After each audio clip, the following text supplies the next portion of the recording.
Hi everyone, कैसे हैं आप सभी। I hope you are doing well.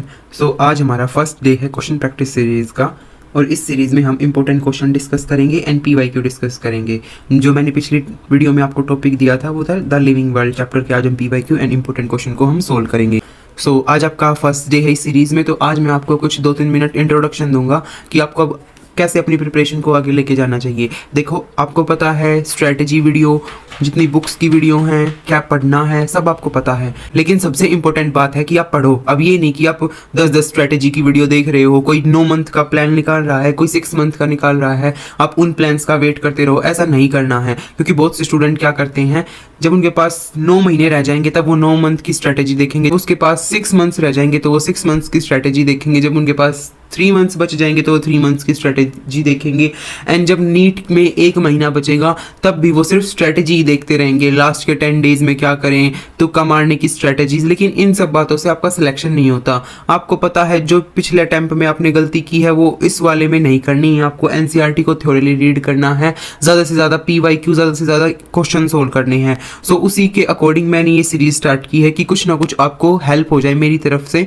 अब आपको सिर्फ MCQ एंड PYQ सोल्व करने हैं। आपने कोई चैप्टर फिनिश किया, उसके क्वेश्चन लगा लीजिए मॉड्यूल से, उसके PYQ सोल्व कर लीजिए, जो भी क्वेश्चन प्रैक्टिस शीट आपके टीचर्स ने दे रखी है। बस इतना इनफ है। स्ट्रैटेजी वीडियो नहीं देखनी है आपसे, ये प्रॉमिस करो। सो चलिए अब क्वेश्चन सोल्व करना स्टार्ट करते हैं।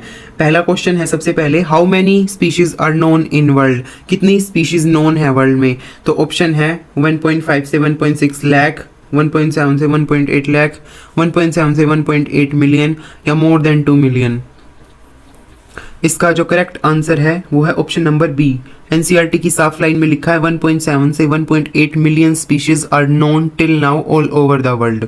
चलिए अब नेक्स्ट क्वेश्चन सोल्व करते हैं। To standardize the naming of living organisms by a particular name and it's applicable all over the world, this process is known as. उस प्रोसेस का नाम बताना है कि हमने किसी लिविंग ऑर्गेनिज्म को कोई नाम देना है एंड वो ऑल ओवर वर्ल्ड एप्लीकेबल होगा। उस प्रोसेस को हम किस नाम से जानते हैं।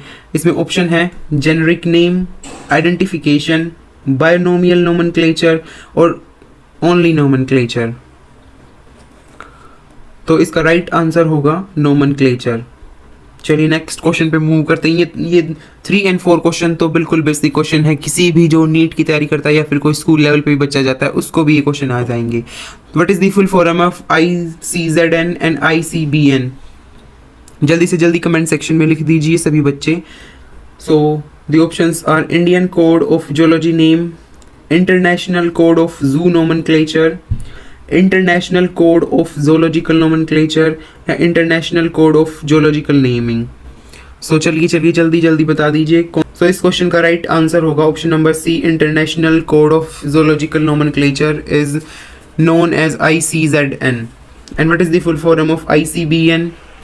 The options are International Code of Body Naming, International Code for Botanical Nomenclature, Indian Code for Botany Naming, International Coding for Botany Nomenclature। So जो इसका राइट आंसर जाएगा वो जाएगा ऑप्शन नंबर बी। ICBN की फुल फॉर्म होती है international code for botanical nomenclature. तो चलिए अब नेक्स्ट क्वेश्चन पे मूव करते हैं। Which is defining feature of living. कौन सा डिफाइनिंग फीचर है लिविंग ऑर्गेनिज्म में। तो सबसे पहला ऑप्शन है रिप्रोडक्शन। नहीं, रिप्रोडक्शन बिल्कुल नहीं है, क्योंकि म्यूल्स जो होते हैं वो रिप्रोड्यूस नहीं कर पाते हैं। क्या वो लिविंग नहीं है। नहीं। ग्रोथ, अगर यहाँ पे लिखा होता ग्रोथ इंटरनली तो ये ऑप्शन हो सकता था, लेकिन यहाँ पे सिर्फ ग्रोथ मेंशन है तो ये ऑप्शन नहीं होगा। Option number C, metabolism in internal environment. जो बॉडी के अंदर का एनवायरनमेंट होता है हम उसको बोलते हैं इंटरनल एनवायरनमेंट। क्या metabolism in internal environment. And option number D is metabolism in external environment. External environment का मतलब यहाँ से है कि जो टेस्ट ट्यूब होती हैं उनमें भी हम कुछ रिएक्शन को परफॉर्म करते हैं, तो वो क्या लिविंग में आ जाती हैं। नहीं। तो इसका राइट आंसर जाएगा metabolism in internal environment, option number C. 6th question है, biological names are generally in dash and written in dash language. So the options are German and Indian, italics and Latin, Latin and German, and Latin और italics. So ये बिल्कुल NCERT की line से है कि जो generally जो biological names होते हैं वो लैटिन में होते हैं, लेकिन उनको रिटर्न किस में किया जाता है, इटैलिक्स में उनको लिखा जाता है। So the option number D is correct for question number 6. So the question number 7 is the scientific name of mango is written as, ये तो हर नीट एस्पिरेंट को पता होगा क्योंकि इस क्वेश्चन को हम बार बार करके बिल्कुल थक गए हैं. सो इसका राइट आंसर जल्दी से जल्दी बता दो कमेंट सेक्शन में. यस, तो इसका राइट आंसर होगा मैंजीफेरा इंडिका लिन. जो कैरियस लीनियस के नाम पे इनका नाम है लिन. तो एंड जो साइंटिफिक नेम होते हैं उनमें सबसे पहला जो वर्ड होता है वो किसको रिप्रेजेंट करता है? जीनस को. एंड जो सेकंड वर्ड होता है वो रिप्रेजेंट करता है स्पीशीज को. स्पीशीज का जो फर्स्ट लेटर होता है वो स्मॉल होता है, लेकिन जब हम जीनस को लिखते हैं तो उसका फर्स्ट लेटर कैपिटल में चला जाता है. तो Mangifera indica Lin is the correct answer. The next question is the growth and reproduction are mutually exclusive events in. जो ग्रोथ एंड रिप्रोडक्शन है वो म्यूचुअली एक्सक्लूसिव इवेंट्स किस में है? प्लांट्स में है ओनली, एनिमल्स में है, हायर एनिमल्स एंड प्लांट्स में है, या लोअर ऑर्गेनिजम्स में है? हाँ, तो इसका राइट आंसर जाएगा ऑप्शन नंबर सी. जो growth and reproduction exclusive events है वो हायर एनिमल्स एंड प्लांट्स में है.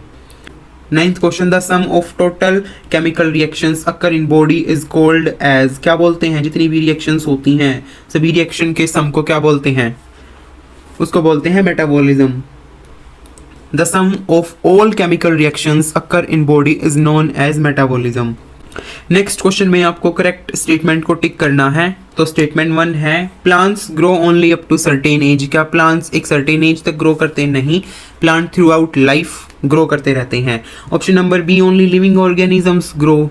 क्या सिर्फ लिविंग ऑर्गेनिजम्स ग्रो करते हैं? नहीं, जो नॉन लिविंग है जैसे माउंटेन है वो भी तो ग्रो करते हैं.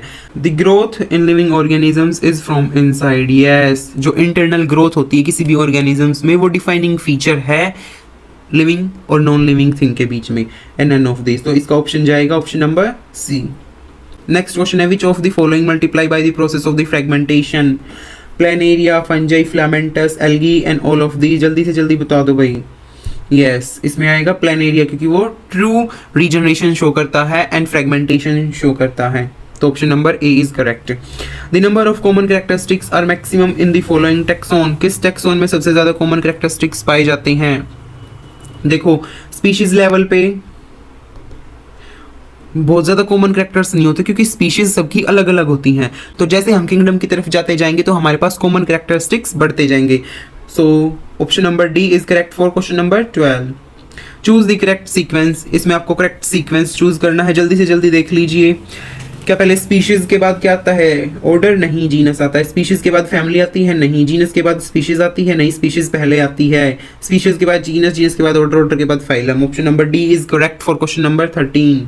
लोकेशन पे बेस्ड क्वेश्चन है. एनसीईआरटी की लाइन से the famous botanical garden Q is located in England, Lucknow, Berlin और हावड़ा.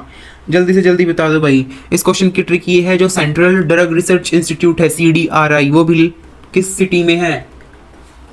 यस, वो है लखनऊ में प्रेजेंट. तो option number B is correct. Next question, the bird taxonomically represent. Birds क्या रिप्रेजेंट कर रहे हैं? बर्ड्स क्या रिप्रेजेंट कर रहे हैं यहाँ पे? फैमिली, क्लास, ऑर्डर और फाइलम. जल्दी से जल्दी बता दो. बर्ड्स की फैमिली क्या होती है? एव्स. तो क्या रिप्रेजेंट कर रहे हैं? क्लास को. ठीक है. The Indian botanical garden is located in. Indian botanical garden कहाँ पे है? हावड़ा, लखनऊ, मुंबई, हरियाणा. जल्दी बताओ जल्दी. Yes, it is located in Howrah. Okay, the family Felidae includes cats, tigers, all of these. जल्दी बताओ जल्दी. बिल्ली को शेर की क्या कहा जाता है? मौसी. तो क्या होगी? उनकी फैमिली सेम होती है. तो all of these. The term taxon is used for. The term taxon is used for the ranks of species and genus. The rank up to phylum. The species epithet only. Any ranking of taxonomic hierarchy. तो इसका correct option है the rank of species and genus. Next question है the binomial nomenclature was given by. किसने दिया था? कैरलियस Linnaeus ने दिया था. ठीक है, option number D is correct. And the last question is Darwin of 20th century किसको कहा जाता है? कैरियस लीनियस को, अर्नस्ट मेयर को, विटेकर को या जूलियन हुक्सले को? जल्दी बताओ जल्दी. यस, इसको पहले ही पेज पे है कि अर्नस्ट मेयर को डार्विन ऑफ 20th सेंचुरी कहा जाता है. तो option number B is correct. I hope इन क्वेश्चन से आपको थोड़ी बहुत हेल्प मिली होगी. तो अगला जो हम चैप्टर डिस्कस करने वाले हैं वो होगा हमारा बायोटेक्नोलॉजी एंड इट्स एप्लीकेशन. जो बायोटेक्नोलॉजी यूनिट का फर्स्ट चैप्टर होगा हम उसको डिस्कस करेंगे। तो प्रिपेयर फॉर बायोटेक्नोलॉजी। सो ये थे हमारे पास वो 20 क्वेश्चन जिनसे आपको कुछ ना कुछ हेल्प मिली होगी। सो ऐसे ही आगे और भी क्वेश्चन सोल्व करवाए जाएंगे, तो लगे रहना है। आप ये नहीं कि स्ट्रेटेजी वीडियो देख रहे हैं, अब स्ट्रेटेजी वीडियो का टाइम जा चुका है। प्लीज़ मैं फिर से कह रहा हूँ, अपनी पढ़ाई पर फोकस कीजिए। सो आज के लिए सिर्फ इतना ही, आगे फिर मिलेंगे नई चैप्टर के साथ। So I hope you like this video. Channel को सब्सक्राइब करना ना भूले। Thanks for watching and stay tuned for next video.